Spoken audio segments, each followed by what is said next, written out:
Ouais, on peut s'applaudir d'être là parce que c'est nécessaire d'être là. On peut aussi se désespérer qu'encore une fois, après 25 ans d'une activité comme ça, d'une nuit des sans-abri, qui est là pour dire qu'il faut apporter une attention à la question de l'itinérance, il faut qu'il y ait des actions, il faut qu'il y ait de la solidarité, et c'est encore nécessaire. Non seulement c'est encore nécessaire, mais ce soir, dans 36 autres villes au Québec, l'idée qui a germé à Montréal, que quelques auberges-cœurs ont fait à l'époque, on parlait uniquement d'une nuit des jeunes sans-abri, c'est devenu une nuit des sans-abri et c'est souligné dans 37 villes pour dire qu'il faut agir sur la question. Puis ça, on peut s'en réjouir. On peut s'en réjouir et on peut s'en désoler parce que si ça existe ce soir dans 37 villes, c'est parce qu'il y a un problème. À Montréal, on le voit tous les jours, on le voit tous les soirs. Dans d'autres villes, on nie souvent le problème. Quand on parle d'itinérance à Laval, à Terrebonne, à Joliette, à Gatineau, à Saguenay, même à Québec, à Sherbrooke, à Valleyfield, à Rimouski, souvent, il y a un déni que cela existe. Pourtant, c'est vrai, c'est moins visible, mais ça existe. Beaucoup de gens, parce qu'il n'y a pas de réponse par ailleurs qui sont apportées dans ces régions-là, sont obligés de venir à Montréal. Donc, pourquoi on est ici ce soir? On est ici parce que c'est encore nécessaire, comme je l'ai dit. On est ici parce que l'itinérance, malheureusement, et c'est pas pour me répéter, j'ai dit la même chose l'an dernier et d'autres années, elle est en croissance à Montréal comme dans d'autres villes.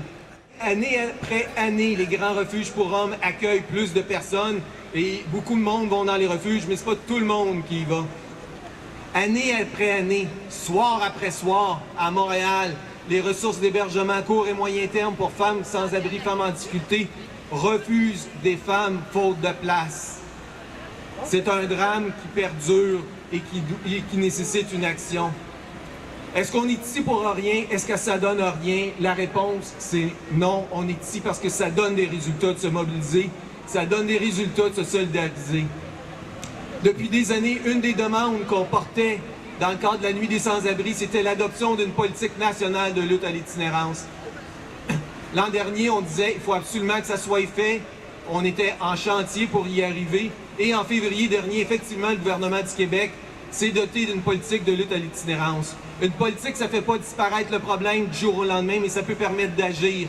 Les exemples qu'on a souvent donnés de politique au Québec qui ont fait des différences, c'est la politique nationale d'intervention en matière de violence conjugale et la politique de lutte contre l'homophobie. Ça ne fait pas en sorte qu'un problème n'existe plus, bien au contraire, ça fait en sorte qu'on l'identifie et qu'on identifie les actions qu'il faut mener là-dessus.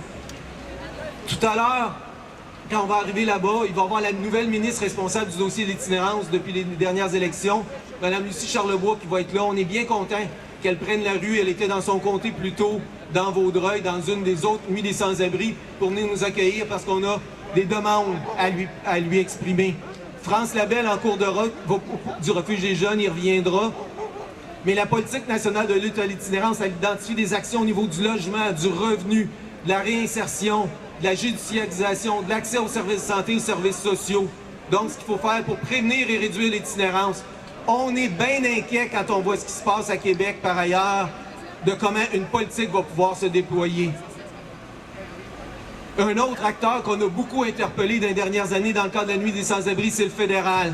Il existe à Montréal un très bon programme, tout comme dans les autres régions, que le fédéral soutient. C'est la stratégie de partenariat de lutte à l'itinérance qui a permis depuis plus de 12 ans d'apporter des réponses. On va passer tantôt devant Cactus Montréal, qui est un projet qui a pu se faire grâce à cette aide-là. L'itinéraire un peu plus loin sur Delormier, Sainte-Catherine, le sac à dos, plein d'autres organismes ont pu bénéficier de cette aide-là.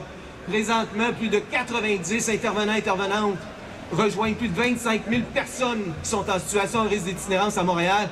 Et le fédéral menace cette aide-là en voulant axer son intervention uniquement sur un modèle, celui du Housing First, une forme d'aide en logement qui passe uniquement par du logement privé.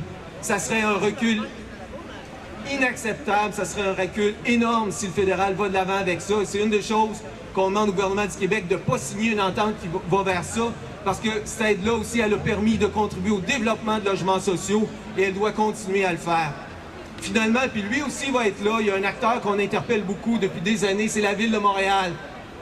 Jean Doré, qu'on salue, qui est un ancien maire dans les années 80 de Montréal, avait déjà pris des actions très importantes pour la lutte à l'itinérance. Ça l'a continué après. Mais Denis Coderre en a fait un enjeu important avant même son élection et dès son élection, il a dit qu'il voulait bouger là-dessus. Il a annoncé dans son plan d'action des mesures intéressantes, développer plus de 1000 logements à l'intention des gens qui sont dans la rue, revoir le bilan de la police au niveau du profilage social. On l'a vu, il y a encore du chemin à faire avec les nouvelles qu'on a eues hier, qu'il n'y aurait aucune accusation dans le dossier d'Alain Magloire, avec des images qui sont assez horribles à regarder. Merci. Donc, il y a encore du chemin à faire, mais au moins, il nous a dit qu'il ferait un bilan en consultation publique là-dessus, de l'action de la police sur le profilage social.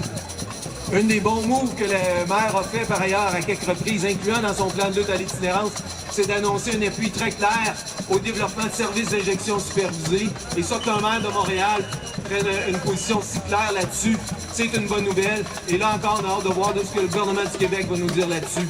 Donc, on prend la rue ce soir, on marche ensemble pour dire qu'il faut agir et que c'est possible de le faire pour faire reculer l'itinérance, pour que moins de gens se ramassent année après année condamnés à être dans la rue.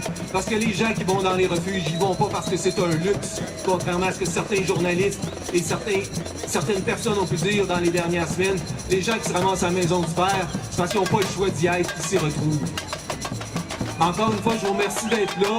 Puis, je vous dis bonne nuit, prenons la rue, exprimons ce que nous avons à dire et soyons là 365 jours par année, parce que la lutte à la pauvreté, la lutte contre la pauvreté, la lutte pour le droit au logement, la lutte contre l'itinérance, c'est une mobilisation permanente.